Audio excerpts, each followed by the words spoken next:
Salve família, como vocês puderam ver, o unboxing desse microfone aqui que eu acabei de fazer, né, que é o Maono Pm421T, é um microfone condensador USB e a própria Maono diz que esse aqui é um microfone profissional de estúdio.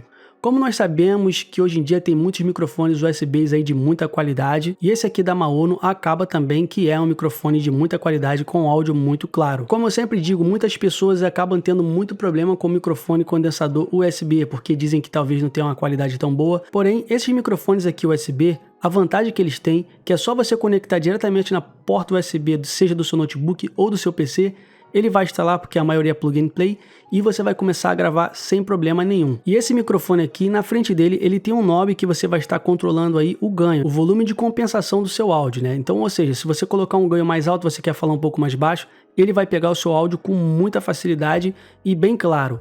Ou você abaixa também um pouco mais o ganho para você poder estar falando um pouco mais alto e o seu áudio não clipar, não estourar. Além disso, aqui também na frente dele, ele tem um botão de mute que você liga e desliga o microfone através de um touchscreen.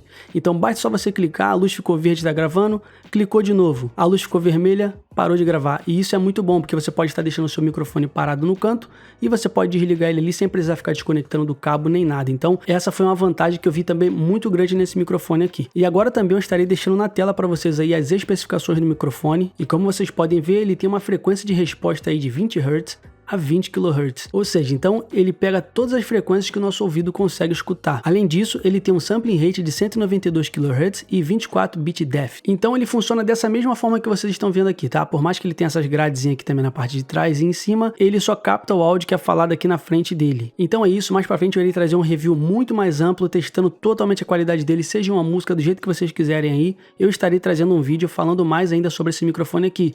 E como vocês puderam ver, ele vem com todo esse kit que eu mostrei para vocês aí. Vem um pop filter, tá? Esse pop filter aqui, ele é duplo. Ele vem também com shock mount, esse pedestal, o cabo USB, o microfone e uma espuma anti-puff. E já quero também agradecer a Maono por ter me enviado esse microfone aqui para estar fazendo review. E muito obrigado, Maono. O microfone é de muita qualidade. E é isso. Até o nosso próximo vídeo. É nóis, valeu e fui!